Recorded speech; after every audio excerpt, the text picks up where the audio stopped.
Next topic है हमारे chapter के अंदर east India company comes east. इसमें सबसे पहले आप ये समझ लीजिए कि अंग्रेज़ को हम लोग ईस्ट इंडिया कंपनी क्यों कहते हैं। अंग्रेज़ को हम लोग ईस्ट इंडिया कंपनी इसलिए कहते हैं क्योंकि अंग्रेज़ जब हमारे इंडिया में पहली बार आया तो वो आया था हमारे वेस्ट बंगाल में आया था। और वेस्ट बंगाल आप ध्यान से देखेंगे तो इंडिया के मैप में कहाँ पे पड़ता है, ईस्ट में पड़ता है। इसीलिए हम लोग अंग्रेज़ को ईस्ट इंडिया कंपनी के नाम से भी जानते हैं। तो टॉपिक का नाम ही है आपका east India company comes east, यानी कि अंग्रेज़ कहाँ पे आया पहली बार, ईस्ट में आया। और ईस्ट में भी कहाँ पे, वेस्ट बंगाल में आया था। ठीक है, चलिए जरा इसमें देखते हैं क्या कहा गया है। In 1600 the East India Company get a charter, charter का मतलब था परमिशन, ठीक ना, from the ruler of England Queen Elizabeth first, granting it the sole right to trade with the East. It means no other trading group in England could compete with the East India Company. The company could move across the oceans looking for new lands from which it could buy goods at a cheap price and carry them back to Europe to sell at higher price. इसका मतलब क्या हुआ, चलिए अब थोड़ा सा आपको कहानी की तरह समझाते हैं और आप इस चीज़ को रिलेट भी कर पाएंगे। देखिए बात यहाँ हो रहा है 1600 से। देखिए पिछले वाले क्लास में आपने क्या देखा, औरंगजेब का मृत्यु कब होता है, 1707 में। लेकिन थोड़ा सा हम आपको 100 साल और पीछे लेके जाना चाहते हैं, ठीक ना। और आप चले जाओ कहाँ पे, 1600 में चले जाओ, ठीक ना। 1600 में, और ये बात हो रहा है इंग्लैंड का, ठीक है। वहाँ का जो राजा मतलब जो रानी थी उनका नाम था क्वीन एलिजाबेथ फर्स्ट। उन्होंने इंग्लैंड के लोगों को ये परमिशन दे दिया था कि आप ईस्ट में जाके ट्रेड कर सकते हैं। ईस्ट में जाके ट्रेड करने का मतलब इंडिया ही नहीं, आप वर्ल्ड मैप में देखो, ईस्ट हमारा जिधर भी पड़ रहा है उधर आप जाके ट्रेड कर सकते हैं। और जब समझना, पूरा कहानी समझो पहले इसमें हो क्या रहा है। बात है 1600 का, जैसे आज हमारा क्या 2024 है, ये बात हो रहा है 1600 का। उस समय पे इंग्लैंड की जो महारानी थी उनका नाम था क्वीन एलिजाबेथ फर्स्ट। ओके, अच्छा सवाल होगा कि सर ये फर्स्ट क्या है।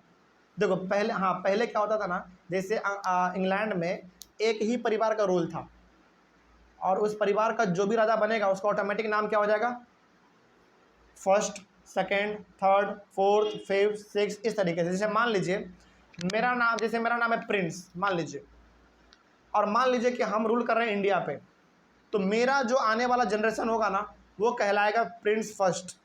उसका जो बेटा होगा वो रूल करेगा, वो कहलाएगा Prince second, Prince third, Prince fourth, Prince fifth. हाँ, इस तरीके से पहले होता था। उसी प्रकार से यहाँ पे लिखा हुआ क्वीन एलिजाबेथ फर्स्ट, इसका मतलब हो गया ये इंग्लैंड का पहला महारानी है, यानी कि इंग्लैंड का पहला महारानी है।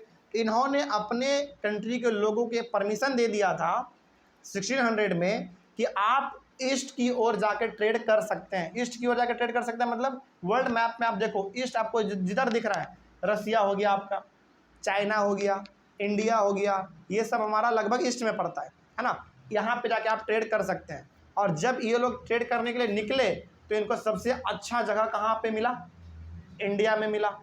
यानी कि यहाँ की महारानी ने इन लोगों को परमिशन दे दिया कि जाओ भाई ट्रेड करो तुम लोग, है ना। और जैसे इन लोगों ने अपने पाँव को बाहर निकाला अपने कंट्री से, इनको सबसे अच्छा जगह ट्रेड करने के लिए कौन सा मिला, इंडिया मिल गया। और ये लोग क्या करने लग गए, इंडिया आने लगे। और इंडिया में भी सबसे पहली बार इन लोगों ने पैर कहाँ पे रखा, बंगाल में रखा, वेस्ट बंगाल में। और ये लोग क्या करना चाहते थे, सस्ते में सामान खरीदना चाहते थे और महंगे में जाके बेचना चाहते थे अपने कंट्री में, इंग्लैंड में, ठीक ना। आगे इसमें एक टर्म है मर्सेंटाइल। ये क्या होता है देखो, mercantile was trading companies in those days made huge profit, they buy goods at cheap price and sell at higher price. Mercantile basically एक ट्रेडिंग कंपनी था। ट्रेडिंग कंपनी मतलब कुछ लोगों का ग्रुप था, ठीक ना। और यही लोग हमारे इंडिया में आते थे और सस्ते दाम में खरीदते थे और महंगे दाम में जाके अपने कंट्री में बेचते थे। इनको प्रॉफिट बहुत अच्छा खासा होता था। आगे, the royal charter could not prevent other European powers from entering the eastern markets other than East India Company. The Portuguese, the Dutch and the French traders operate trade with India through Indian Ocean. अब देखो यहाँ पे ध्यान से, जैसे ही हमारे अंग्रेज लोग इंग्लैंड से बाहर निकले ट्रेड करने के लिए और वो इंडिया आए, उसको देखते देखते ना डच वाले लोग, फ्रांस वाले लोग, पोर्टुगीज वाले लोग, इन लोगों को भी लगा कि यार ये लोग सामान इतना सस्ता में ला कहाँ से रहा है और इतना प्रॉफिट ये लोग कमा कहाँ से रहा है। इन लोगों को भी पता चल गया इंडिया के बारे में।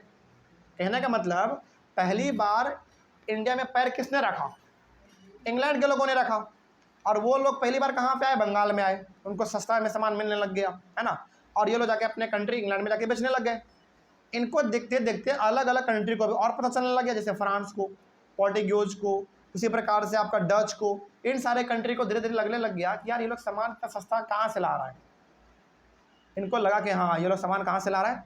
इंडिया से ला रहा है। तो क्यों ना हम भी इंडिया जाएं और हम भी इंडिया से सामान लाएं सस्ते में और हम भी अपने कंट्री में महंगे दाम में बेचेंगे। तो याद रखिएगा, ये बहुत इंपॉर्टेंट बात बताने जा रहे हैं कि इंडिया के ऊपर ट्रेड हर कोई करता था, चाहे वो ब्रिटिश हो, पोर्टुगीज हो, डच हो, फ्रांस के लोग हो, हर कोई ट्रेड करता था। लेकिन ये सब का सब ट्रेड करके चला गया। लंबे समय तक जो टिक गया वो कौन टिक गया? ब्रिटिश टिक गया। ये इसके अंदर में लालच बहुत था। बाकी जो सब था, पोर्टुगीज, डच, फ्रांस के लोग, इन सभी को बस ट्रेड से मतलब था। ये लोग ट्रेड करते थे, जाते थे, आते थे, खरीदते थे सामान और सामान लेके जाते थे। लेकिन यहाँ पे जो सबसे खराब काम किया वो अंग्रेज, वो रुक गए यहीं पे। उनको लगा कि ना यहीं पे रहेंगे हम और सब कुछ लूट लेंगे। यही चीज़ था इसमें। आगे बढ़े। और इन लोगों को क्वीन एलिजाबेथ ने रोक नहीं पाया। अरे भाई, आप कितनों को रोकोगे इंडिया में आने के लिए? रोक पाओगे? नहीं। अब तो रुकना संभव है। क्यों रुकना संभव है? क्योंकि अब आप एयरपोर्ट पे ही चेक कर लेते हैं कौन आ रहा है कौन जा रहा है। लेकिन क्या उस समय पे आप रोक पाते? नहीं। उस समय तो हर कोई कंट्री एकदम खुला था। उस समय पे ऐसा नहीं था कि ये हमारा कंट्री है, आपका कंट्री है, इधर मत आना उधर मत आना। नहीं, पहले फ्री था। आप जहाँ जाना चाहते थे पहले आराम से आप जा सकते थे। लेकिन आज ना बॉर्डर बन गया, ये हमारा बॉर्डर है, ये आपका बॉर्डर है। तो अब बताओ, समझना बहुत ध्यान से। यहाँ पे अंग्रेज के साथ साथ अलग अलग कंट्री के लोग भी ट्रेड करने के लिए आ रहे हैं। क्या आपको लगता है कि इंग्लैंड की जो महारानी थी एलिजाबेथ फर्स्ट, उन्होंने क्या इन सारे कंट्री के लोगों को रोकना नहीं चाहा होगा? चाहा होगा, बिल्कुल चाहा होगा। इन्होंने कहा भी होगा कि देखो यार, इंडिया पे ट्रेड करने का अधिकार केवल मेरा है। लेकिन इन लोगों ने क्या कहा होगा? इंडिया आपका थोड़ी है, इंडिया सबका है, हम भी जाकर ट्रेड करेंगे।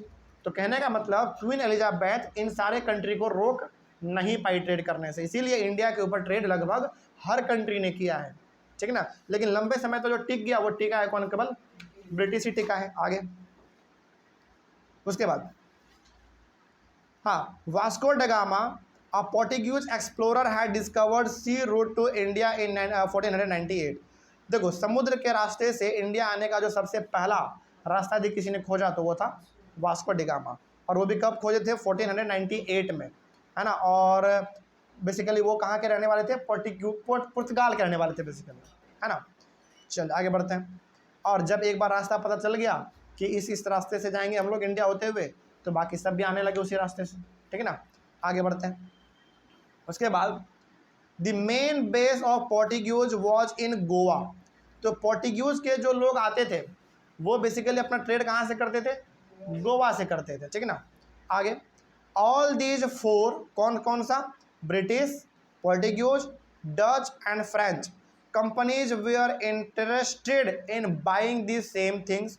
For example, the fine qualities of cotton, silk, paper, cloves, cardamoms and cinnamon. कहने का सिंपल सा मतलब है, अब चूंकि इंडिया में हर कंट्री का लोग आ रहा है ट्रेड करने के लिए। कौन? ब्रिटिश भी आ रहा है, यानी कि अंग्रेज भी आ रहा है, पोर्टुगीज भी आ रहा है, डच भी आ रहा है, फ्रेंच भी आ रहा है, सब कोई आ रहा है। और इन सब को पसंद था इंडिया का क्या चीज़? अच्छा क्वालिटी का कपड़ा, यानी कि कॉटन वाला, अच्छे क्वालिटी का मसाला, अच्छे क्वालिटी का कॉटन, अच्छे क्वालिटी का क्लोव, वो जो लौंग, ये सब इलायची ये सब होता है ना, ये सब यानी कि बस बेसिकली मसाला इनको बहुत पसंद था। आगे, these things were in great demand in Europe. और इन सभी चीज़ों को यूरोप के लोग बहुत पसंद करते थे, बहुत ज़्यादा पसंद करते थे। इसीलिए ये लोग इंडिया में आके सस्ते दाम में खरीदना चाहते थे और महंगे दाम में बेचना चाहते थे, ठीक ना। आगे, all the companies wanted to make huge profits with trade. Also they wanted to eliminate competitions. अब जरा एक बात बताइए आप, ट्रेड तो हर कोई कर रहा है इंडिया से, क्या हर कोई नहीं चाहेगा कि ये हट जाए, केवल हम ही ट्रेड करें? यानी कि कंपटीशन क्या चाहेगा? हटाना चाहेगा ना। जैसे मान लीजिए कई बार क्लास में क्या होता है ना कि जैसे आप भी टॉप करना चाहते हैं और आपका दोस्त भी टॉप करना चाहता है, लेकिन कहीं ना कहीं आपके मन में या फिर उसके मन में जरूर ये डाउट रहता है कि यार ये ना इस बार बीमार पड़ जाए, है ना, एग्जाम ही ना दे, हम टॉप कर जाएंगे, ऐसा होता है ना। उसी प्रकार से यहाँ पे भी इन चारों में बहुत ज़्यादा कंपटीशन था। यानी कि इन चारों में बहुत ज़्यादा दुश्मनी भी था। ये चारों चाहते थे एक दूसरे को लेकर कि यार ये इंडिया में नहीं आए, यानी कि ये इंडिया ना आए और केवल हम ही ट्रेड करें। नहीं कि इन लोगों में जलन बहुत था, बहुत जलन था। आगे, so there were battles between trading companies just for securing their markets. अब ये चारों चाहते थे कि हमारा केवल इंडिया में कंट्रोल रहे, हम केवल ट्रेड करें। तो ये चारों आपस में लड़ा भी करते थे, एकदम लड़ते भी थे चारों आपस में, ठीक ना। आगे, they sank each other's ship, blocked roads and prevented rival ships from moving with supplies of goods. देखो ये लोग करते क्या थे जैसे मान लीजिए कि लड़ाई है किसके किसके बीच में, ब्रिटिश और पोर्टुगीज के बीच में लड़ाई है, मान लीजिए, यानी कि अंग्रेज और पुर्तगाल के लोगों के बीच में लड़ाई है। तो ये लोग क्या करते थे, एक दूसरे के जहाज़ को डुबा देते थे, एक दूसरे के रास्ते को ब्लॉक कर देते थे कि तुम इधर नहीं आओगे। यानी कि हर कोई चाहता था कि इंडिया के ऊपर ट्रेड केवल हम करेंगे, केवल हम सामान खरीद के लेके जाएंगे और किसी को नहीं आने देंगे। लेकिन क्या दूसरा वाला ऐसा नहीं चाहेगा? दूसरा वाला भी सेम ही चीज़ चाहेगा, इसीलिए इन सब में लड़ाई होता था। और लड़ाई जब होता था ना तो लड़ाई भयंकर होता था। ये सब क्या करते थे, एक दूसरे का जहाज ही डुबा देते थे पानी में, लो अब किसे ट्रेड करोगे करते रहो, है ना। ट्रेड लड़ाई करना, मारा पीटी करना आम बात था उस समय पर, ठीक है ना। इस तरीके से चलता था और कोई भी नहीं चाहता था कि किसी का जहाज इंडिया में आके लगे और उसमें सामान लोड हो, यानी कि कोई भी नहीं चाहता था कि इंडिया से ट्रेड करे। जैसे पोर्टुगीज चाहते थे कि केवल हम ही ट्रेड करें, डच चाहते थे केवल हम ही ट्रेड करें, लेकिन इन सबका नज़र किस पे था, इंडिया ही के ऊपर था, ठीक है ना। आगे बढ़ते हैं। Due to this trade was carried with arms and trading post were protected through fortification. अब इतना भयंकर लड़ाई होता था इन सब में कि ये लोग गोली बंदूक भी लेके आते थे अपने कंट्री से, एकदम सीप पे लोड कर करके गोली बंदूक भी, यदि कोई लड़ाई करेगा तो फायरिंग वायरिंग भी करना पड़े तो कर सकते हैं, है ना। ये सब चीज़ भी होता था। तो कहने का मतलब ओवरऑल पूरा कंक्लूजन आप समझिए ये हुआ क्या, तभी आप आगे समझ पाएंगे, ठीक है ना। बहुत इंपॉर्टेंट समझाने जा रहे हैं, बात बहुत इंपॉर्टेंट है। पहला बात आपने इसमें ये देखा कि इंडिया के ऊपर ट्रेड 4 कंट्री बेसिकली करना चाह रहा है, इंग्लैंड, पोर्टुगीज, डच और फ्रांस, ये सब ट्रेड करना चाह रहा है। और इन सब को सेम ही चीज़ पसंद है इंडिया का। क्या पसंद है भाई? कॉटन, सिल्क, मसाले, इंडिगो, यही सब पसंद है सबको। और ये चारों चाहता था कि हमारा कंट्रोल इंडिया के ऊपर ट्रेड के मामले में ज़्यादा हो। इसके वजह से ये लोग आपस में लड़ते भी थे और लड़ाई तो कई बार इतना भयंकर ये लोग करते थे कि ये लोग चाहते थे कि केवल हमारा ही इंडिया में ऊपर ट्रेड, मतलब इंडिया के ऊपर हमारा ही ट्रेड हो, हम ही इंडिया जाएंगे केवल और हम ही सामान खरीद के लाएंगे, ऐसा होता था। और इसीलिए ये लोग अपने सुरक्षा के लिए अपने सी पे गोली बंदूक भी रखते थे ताकि लड़ाई होगा तो इसका इस्तेमाल किया जा सकता है, ठीक है ना। क्या यहाँ तक कोई डाउट? आगे बढ़ते हैं। नेक्स्ट टॉपिक हमारा होगा East India Company begins trade in Bengal. अब यहाँ से जो हम लोग बात करने वाले हैं वो केवल और केवल ईस्ट इंडिया कंपनी के बारे में बात करेंगे, यानी कि अंग्रेजों के बारे में बात करने वाले हैं। इसके बाद हम लोग पोर्टुगीज, डच और फ्रेंच के बारे में बात नहीं करने वाले हैं, ठीक है ना। यहीं से हमारा बेसिकली बात होगा ईस्ट इंडिया कंपनी को लेकर। चले डिस्कस किया जाए, शुरू करते हैं। यहाँ तक आपने बेसिकली क्या देखा अभी तक? यहाँ तक देखा कि चारों आपस में लड़ाई कर रहे हैं इंडिया के सामानों को सस्ते दाम में खरीदने के लिए और अपने अपने कंट्री में जाके महंगे दाम में बेचने के लिए। अब इन सब में से 3 को आप छोड़ दो, किसको किसको छोड़ दो? पोर्टुगीज को, डच को और फ्रांस को आप छोड़ दो। अब हमारे पास बचा केवल कौन? एक ब्रिटिश बचा। अब केवल बात यहाँ पे होगा ब्रिटिश का। अच्छा एक बार बताओ, पोर्टुगीज सबसे ज़्यादा इंटरेस्टेड कहाँ पे था? गोवा में, है ना। क्योंकि पोर्टुगीज का जो सबसे बड़ा आदमी था वास्को डी गामा, वो पहली बार कहाँ आए थे? इंडिया में गोवा ही आए थे। तो वो अपना जहाज हमेशा कहाँ लगाते थे? गोवा ही में लगाते थे और वहीं पे अपना सामान लोड करते थे और वहीं से अपना कंट्री निकल जाते थे। लेकिन अंग्रेजों ने सबसे पहला जो अपना हब चुना ट्रेड करने के लिए वो ईस्ट चुना, ईस्ट। और ईस्ट में भी कौन सा जगह? बंगाल चुना, है ना। आगे बढ़ते हैं। The first English factory was set up on the banks of the river Hooghly in 1651। अच्छा अब आपके मन में डाउट आया होगा कि सर पिछले क्लास में आपने बताया था कि औरंगजेब का जो मृत्यु हुआ वो 1707 में हुआ, उसके बाद ही अंग्रेजों का एंट्री हुआ, आपने ये कहा था। अब आपके मन में डाउट हो गया होगा ना कि यहाँ पे आप फिर कह रहे हैं कि 1651 में पहला हमारा फैक्ट्री लगा हुगली रिवर के बगल में। समझो, क्या आप ये चीज़ मानते हैं कि अंग्रेज हमारे इंडिया में एक ही दिन आए होंगे या आने में प्रोसेस लगा होगा? प्रोसेस लगा होगा भाई। कहने का मतलब आप ये नहीं कह सकते हैं कि एक डेट है, यानी कि जैसे मान लो 15 जुलाई को ही एकदम अंग्रेज इंडिया में आया था, ऐसा कह सकते हैं क्या आप? नहीं, प्रोसेस होगा। जैसे आपको पता है कि हमारा इंडिया जो आज़ाद हुआ वो 200 साल के बाद आज़ाद हुआ, लेकिन क्या एक दिन में आज़ादी मिल गया? नहीं, प्रोसेस लगा ना, बहुत सारे हम लोगों को संघर्ष करना पड़ा। तो कहने का मतलब यहाँ पे जब औरंगजेब का मृत्यु हुआ उसके बाद अंग्रेजों का इंडिया में जो कंट्रोल था ना वो थोड़ा सा बढ़ने लग गया था ज़्यादा, लेकिन आना जाना तो पहले से भी था। जब औरंगजेब था आना जाना पहले से भी था, लेकिन उस समय पे आना जाना केवल सिंपल था, बस ट्रेड करना है, जाना है, सामान खरीदना है, बेचना है, खरीदना है, बेचना है, बस ये चीज़ था। लेकिन जब औरंगजेब का मृत्यु हुआ उसके बाद अंग्रेजों ने अपना पैर पसारना ज़्यादा चालू किया, यानी कि बड़े लेवल पे। अब इसमें कोई डाउट नहीं होना चाहिए। जैसे हम आपको लेके चलते हैं पहले वाले पेज पे। पहले वाले पेज में हमने आपको बताया था कि औरंगजेब का मृत्यु होता है 1707 में। उसके बाद अंग्रेजों का यहाँ पे जो दबदबा है इंडिया में वो थोड़ा सा बढ़ने लग जाता है। अब इसका मतलब ये मत समझिएगा कि औरंगजेब का मृत्यु हुआ 1707 में, जस्ट उसके अगले ही दिन अंग्रेज यहाँ पे आ गए। मतलब कि अंग्रेज इंग्लैंड में बैठ के इंतजार कर रहे थे कि कब औरंगजेब मरेगा और कब हम इंडिया आएंगे, ऐसा कुछ था क्या? नहीं। इसका मतलब आप यहाँ पे ये समझिए कि जब औरंगजेब जिंदा था उस समय भी मतलब जब औरंगजेब जिंदा था उस समय भी अंग्रेज हमारे इंडिया में आते थे, जाते थे, आना जाना लगा रहता था। लेकिन उनका जो वर्चस्व है, उनका जो इंडिया को लेकर ज़्यादा इंटरेस्ट है वो कब फैला? औरंगजेब की मृत्यु के बाद। ये आपको समझना था इसमें, और को अब डाउट नहीं होना चाहिए इसमें। चलिए अब हम लोग थोड़ा सा बात करते हैं, अपने टॉपिक पे दोबारा आते हैं। और यहाँ पे कहा गया है कि सबसे पहला अंग्रेज़ों ने अपना जो फैक्ट्री सेटअप किया वो कहाँ पे किया? बंगाल में किया। और बंगाल में एक नदी बहती है हुगली रिवर, आपने नाम सुना होगा। हाँ, हुगली रिवर बंगाल में। और हुगली रिवर के बगल में ही, यानी कि नदी के बगल में उन्होंने अपना पहला फैक्ट्री लगाया। वो भी कब लगाया? 1651 में लगाया। ओके, आगे बढ़ते हैं। The factory had a warehouse where goods for export was stored. और ये फैक्ट्री के पास ना, यानी कि इस फैक्ट्री में अपना गोदाम भी था। गोडाउन जिसको हम लोग कहते हैं, वेयर हाउस मतलब गोडाउन। और ये फैक्ट्री में गोडाउन क्यों था बेसिकली पता है? ताकि इंडिया के कोने कोने से सामान खरीद के इस गोडाउन में इकट्ठा किया जाए और जब हमारा जहाज़ आएगा उस पर लोड करके अपने देश इंग्लैंड भेज देंगे, है ना? ऐसा इसमें होता था। आगे, also factory had offices where company official set. और इस फैक्ट्री में ऑफिस भी थे ताकि जो अंग्रेज का आदमी है, ऑफिशियल मतलब जो अंग्रेज का ऑफिसर है, जो बेसिकली अंग्रेज लोग थे, यहाँ पे आराम कर सके, बात करे, अपना मीटिंग करे, ये सब भी इसके पास हुआ करता था ऑफिस में ही।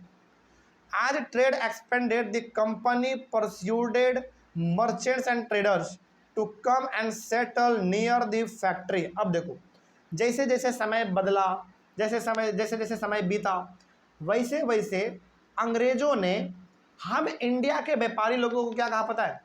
कि भैया आप भी आइए और हमारे फैक्ट्री के बगल बगल में अपना फैक्ट्री लगाना चालू कीजिए। देखो बेसिकली अंग्रेज यहाँ पे ना, इसका दिमाग समझो पहले। अब यहाँ से अंग्रेज क्या करने लग गए? अपना दिमाग चलाना चालू कर चुके हैं। समझिएगा, ये रूल कब से कर रहे हैं? 1600 से ही कर रहे हैं रूल। तो ये इंडिया मतलब कि आना जाना सा कब से इंडिया में? 1600 से ही है। अब जब भाई 1600 से है और बात हो रहा है 1651 का, यानी कि 50 साल इसको ट्रेड करते हुए हो गया भारत में, तो क्या लगता है कि अभी भी वो ट्रेड का विचार से आते हैं?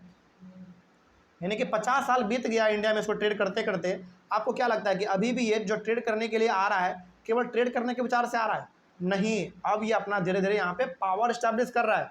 अब जरा खुद सोचो, आप रहने वाले इंग्लैंड के, आपका इंडिया से कोई लेन देन नहीं है, लेकिन आप इंडिया में जाके फैक्ट्री कैसे आप सेटअप कर दे रहे हैं, है कि नहीं? इसका मतलब आप अंग्रेज क्या करने वाले हैं बताओ? अपना पावर दिखाने वाले हैं। समझ रहे बात को? आगे बढ़ते हैं। तो इन्होंने जब हुगली रिवर के बगल में अपना पहला फैक्ट्री लगाया ना, तो जैसे इन्होंने अपना पहला फैक्ट्री लगाया वैसे ही इन्होंने इंडिया के छोटे मोटे ट्रेडर को भी कहा कि आप भी आइए और हमारे फैक्ट्री के बगल बगल में अपना भी फैक्ट्री आप लगाइए। अच्छा बताओ, ऐसा वो क्यों कह रहा है पता है? तुम्हारे हिसाब से, यानी कि आप लोगों के हिसाब से ऐसा क्यों है? वो ऐसा क्यों कह रहे हैं कि मेरे फैक्ट्री के बगल में तुम लोग अपना भी फैक्ट्री लगाओ? क्यों कह रहे हैं पता है? क्योंकि देखो, अभी भी फिलहाल हमारे इंडिया में रूल किसका है? मुगल का है। यानी कि बात कब का हो रहा है? 1651 का बात हो रहा है। इसका मतलब है कि औरंगजेब तो होगा ही, यदि जन्म उसका हो गया होगा तो होगा ही, और भी अलग अलग प्रकार के मुगल राजा होंगे। कंट्रोल किसका है? मुगल राजा का है। और आप बिना पूछे फैक्ट्री लगा रहे हैं तो आपके फैक्ट्री को हटाया जा सकता है।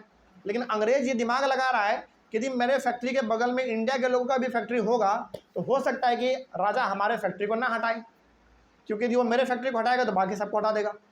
लेकिन यदि इंडिया के लोगों का भी फैक्ट्री मेरे बगल में होगा तो उसका नहीं हटाएगा तो मेरा भी क्यों हटाएगा। दिमाग देखो इसका, अब यहाँ पे दिमाग चलाने वाला है।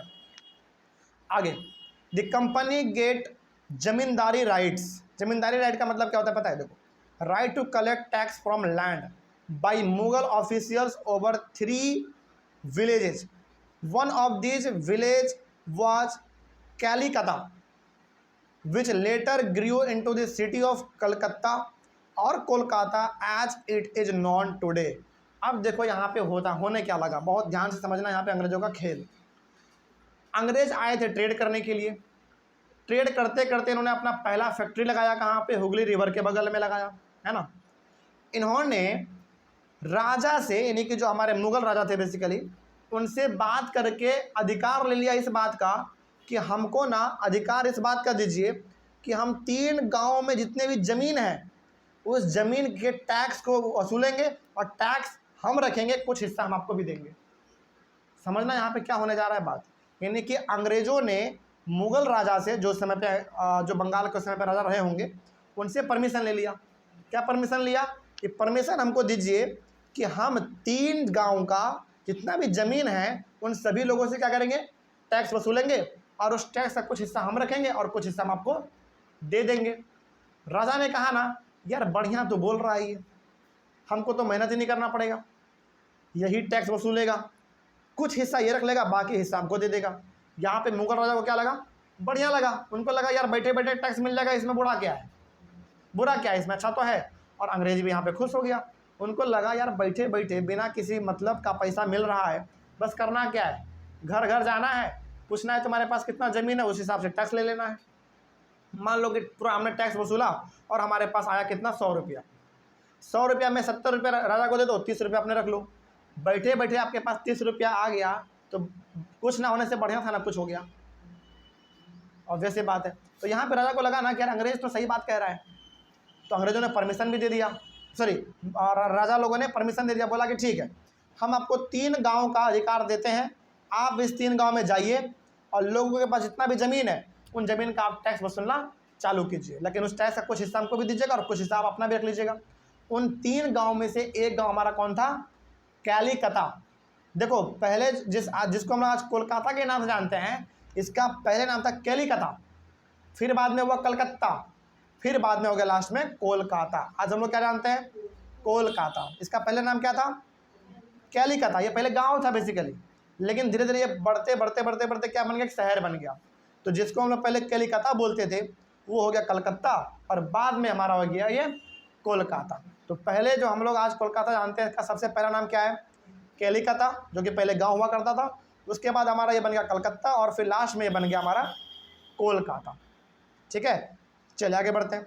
The company also persuaded the Mughal empire Aurangzeb to issue a farman. फरमान का मतलब क्या होता है पता है? एक रॉयल ऑर्डर। रॉयल ऑर्डर का मतलब होता है कि राजा जो एक बार ऑर्डर दे दिया उसी को हम लोग कहते हैं फरमान। जैसे मान लो कि हम राजा हैं और हम ये ऑर्डर दे देते हैं कि जाओ और सब लोगों से टैक्स वसूल करो, तो हमने जो ऑर्डर दिया उस ऑर्डर को क्या बोलेंगे? फरमान। और फरमान एक उर्दू वर्ड है, ठीक ना। और यहाँ पे अब बेसिकली राजा जाते हैं किसके पास? औरंगजेब के पास। ये बोलते हैं जाके कि हमको कुछ अधिकार दो भाई। देखो यहाँ पे राजा किसके पास जा रहा है? मतलब कि अंग्रेज जा रहा है किसके पास? औरंगजेब के पास, ये कहने के लिए कि कुछ परमिशन हमको दो। क्या परमिशन मांग रहा है ये देखो? Granting the company the right to trade duty free but the company officials misused the farman. कहने का मतलब क्या हुआ समझो। अब थोड़ा सा ना आपको पूरा कहानी समझाते हैं था क्या। जब अंग्रेज हमारे इंडिया में ट्रेड करने के लिए आता था, हमारे इंडिया में रूल किसका था? हमारे मुगल राजा लोगों का। आपको क्या लगता है कि मुगल राजा लोग चुपचाप उसको आने देते होंगे? नहीं, वो बोलते थे कि ठीक है भैया तुमको ट्रेड करना है इंडिया में, आओ कोई दिक्कत नहीं है, लेकिन उस बदले में हम तुमसे क्या लेंगे? टैक्स लेंगे। ये सिस्टम हमारे इंडिया में आज भी है। जैसे मान लीजिए चाइना का कोई कंपनी अपना फ़ोन बेचने के लिए इंडिया में आती है, जैसे बहुत सारा चाइनीज़ कंपनी हमारे पास है, रियलमी है शायद, रियलमी, वीवो, ये सब चाइना का ही मेरे हिसाब से है। तो ये सब कंपनी जब अपना फ़ोन इंडिया में बेचने के लिए आती है तो आपको क्या लगता है कि भारत सरकार उसके ऊपर टैक्स नहीं मारती है? दबा के मारती है टैक्स। यही से तो मोटा कमाई होता है इंडिया का। मेन कमाई जो इंडियन गवर्नमेंट का वही कमाई है हमारा बेसिकली टैक्स। और उसी प्रकार से मान लो हम अपना कोई सामान बेचने जाएंगे चाइना में, वो भी हमसे टैक्स लेगा। सेम चीज़ यहाँ पे हो रहा था, सेम चीज़ यहाँ पे हो रहा था। तो जब अंग्रेज हमारे इंडिया में ट्रेड करने के लिए आते थे तो हमारे जो मुगल राजा थे, जैसे औरंगजेब हो गया, उसके पहले भी जो रहे होंगे, वो लोग अंग्रेजों से लेते थे टैक्स। बोलते थे ठीक है तुम ट्रेड करने के लिए आ रहे हो, अच्छी बात है, आओ स्वागत है, लेकिन बदले में तुम हमको क्या दोगे?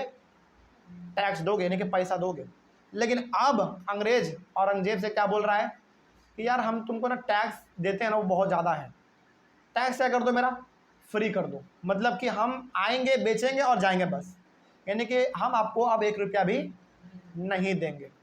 औरंगजेब ने कहा कि ठीक है कोई दिक्कत नहीं है, हाँ एकदम मान गया औरंगजेब। लेकिन इसके ऑर्डर का कहने का मतलब कुछ और था, अंग्रेजों ने समझ लिया कुछ और। देखो यहाँ पे जो टैक्स, यानी कि अंग्रेज, आप जैसे अंग्रेज इंडिया में ट्रेड करने के लिए आ रहा है, वो टैक्स देगा किसको? मुगल राजा को। और उस समय पे मुगल राजा जो भी होंगे उसको टैक्स मिलेगा। और उस समय पे अब धीरे धीरे किसका वर्चस्व चालू हो रहा था? औरंगजेब का। तो औरंगजेब बोला कि ठीक है तुम ट्रेड करने के लिए आओ, मत देना हमको टैक्स, आओ कोई दिक्कत नहीं है। लेकिन आगे देखो इसका मिसयूज कैसे होता है। Aurangzeb's farman was only for the company trade, but officials of the company who were carrying on private trade, they were refused to pay duty. Due to this there were an enormous loss of revenue in Bengal। देखो यहाँ पे हुआ क्या था, समझना ध्यान से। औरंगजेब ने ये कहा था ना कि ठीक है तुम ट्रेड करने के लिए आ रहे हो, ठीक है तुम ट्रेड करो कोई दिक्कत नहीं, हमको टैक्स मत देना। लेकिन अब टैक्स ना देना, इसका ना वो लोगों ने गलत फायदा उठा लिया। अंग्रेजों ने कहा था कि हम आपको टैक्स नहीं देंगे। अब औरंगजेब ने कहा ठीक है मत देना कोई दिक्कत नहीं है। लेकिन औरंगजेब ने यह कहा था कि तुम जो केवल ट्रेड करोगे ना उसका टैक्स मत देना, लेकिन तुम अपने परिवार के लिए जो कुछ लेके जाओगे इंडिया के लिए, इंडिया से, तो उसका टैक्स देना पड़ेगा। जैसे मान लो कि हम अंग्रेज हैं और हम अपने बच्चे के लिए कुछ लेके जा रहे हैं इंडिया से जो कि यूनिक है, जो हमारे कंट्री में नहीं मिलता है, उसका टैक्स देना पड़ेगा। लेकिन इन लोगों ने क्या किया, किसी का भी टैक्स नहीं दिया। तो बताओ औरंगजेब के फरमान का, यानी कि ऑर्डर का इन्होंने गलत इस्तेमाल किया कि नहीं किया? बिल्कुल किया। और यहाँ पे लॉस किसको होने लग गया? औरंगजेब को। औरंगजेब को लॉस इस रूप में होने लगा कि यार ये सारा सामान लेके जा रहा है, 1 रुपया टैक्स नहीं दे रहा है, और सारे सामान में उसका घर परिवार का भी सामान इकट्ठा होता था। ट्रेड करने जो आपको सामान लेके जाना वो तो लेके जाओ कोई दिक्कत नहीं है, लेकिन आप अपना सामान परिवार के लिए भी तो लेके जा रहे हैं ना, उसका तो टैक्स देना पड़ेगा। लेकिन ये लोग टैक्स उसका भी नहीं देते थे। तो यहाँ पे समझने वाली बात यहाँ पे ये है, देखो कैसे कैसे अंग्रेज हमारे इंडिया के ऊपर हावी होते जा रहे हैं। देखो पहला उन्होंने क्या मांग लिया, right to collect tax from land, यानी कि पहले उन्होंने कहा हमारे राजा लोगों से कि 3 गांव का अधिकार हमको दे दो, हम टैक्स वसूलेंगे और बदले में हम आपको भी कुछ दे देंगे। राजा ने कहा यार इससे बढ़िया और क्या हो सकता है, सारा काम करेगा ये, टैक्स ला के देगा हमको चुपचाप। बोला ठीक है आप जाइए, 3 गांव का हम आपको परमिशन देते हैं, टैक्स वसूल आप कीजिए, उसका कुछ हिस्सा आप रख लीजिएगा, बाकी हिस्सा हमको आके दे दीजिएगा। अंग्रेज भी खुश, हमारा राजा भी खुश, है ना, क्योंकि राजा को क्या मिल रहा है, घर बैठे बैठे पैसा मिल जा रहा है, अंग्रेजों को भी कुछ नहीं करना पड़ रहा है, बस घर घर जाके टैक्स वसूलना पड़ रहा है, बात खत्म, है ना। पहला उन्होंने यहाँ पे ये किया। दूसरा इन्होंने क्या किया, दूसरा इन्होंने देखो बुद्धि, देखो पहला इन्होंने बुद्धि क्या लगाया कि बिना कुछ किए पैसा मिल गया टैक्स वसूल के, बस थोड़ा बहुत मेहनत करना पड़ा, पैसा मिल गया इसको। पहला बुद्धि इसका यहाँ पे देखो। दूसरा बुद्धि अंग्रेजों का यहाँ पे देखो कि इन्होंने बोला कि यार, औरंगजेब को बोला बेसिकली, यार तुम लोग ना टैक्स हमसे बहुत लेते हो, तो टैक्स हमारा फ्री कर दो। औरंगजेब ने कहा कि ठीक है जाओ कोई दिक्कत नहीं है। लेकिन औरंगजेब ने यह भी कहा था कि तुम केवल जो ट्रेड करने के विचार से लेके जाओगे उसका फी माफ़ है, उसका टैक्स माफ़ है, लेकिन जो चीज़ तुम अपने परिवार के लिए लेके जाओगे इंडिया से, प्राइवेट जो तुम्हारा सामान होगा उसका टैक्स देना पड़ेगा। लेकिन क्या इन्होंने, अंग्रेजों ने किसी भी प्रकार के सामानों का टैक्स दिया? नहीं दिया। सोचो, तो इस प्रकार से इसका मिसयूज धीरे धीरे होने लगा था। और बंगाल का जो बेसिकली रेवेन्यू था, रेवेन्यू मतलब जो पैसा था, वो धीरे धीरे घटने लग गया था। जहाँ पहले उसको टैक्स से अच्छा खासा इनकम होता था औरंगजेब को, अब वो भी नहीं हो रहा है। ठीक है, आगे बढ़ते हैं। अच्छा, ये तो टॉपिक हमारा यहीं पे खत्म हो गया, लेकिन यहाँ तक तो कोई दिक्कत नहीं होना चाहिए मेरे हिसाब से, समझ में आ रहा है पूरा बात। तो ये अंग्रेजों का पूरा खेल है, आगे हम लोग और समझेंगे अलग अलग प्रकार की चीज़ों को। अगले क्लास में हमारा टॉपिक होगा how trade lead to battles. इसमें हम लोग ये देखेंगे कि किस तरीके से व्यापार एक लड़ाई में बदल गया। यानी कि व्यापार लोग करते थे, खरीदते थे, बेचते थे, खरीदते थे, बेचते थे सामान को, और एक किस तरीके से लड़ाई में कन्वर्ट हो गया, यही हम लोग पढ़ेंगे अपने अगली क्लास में। चलिए मिलते हैं हम लोग अपने अगले क्लास में। Thank you very much and have a nice day.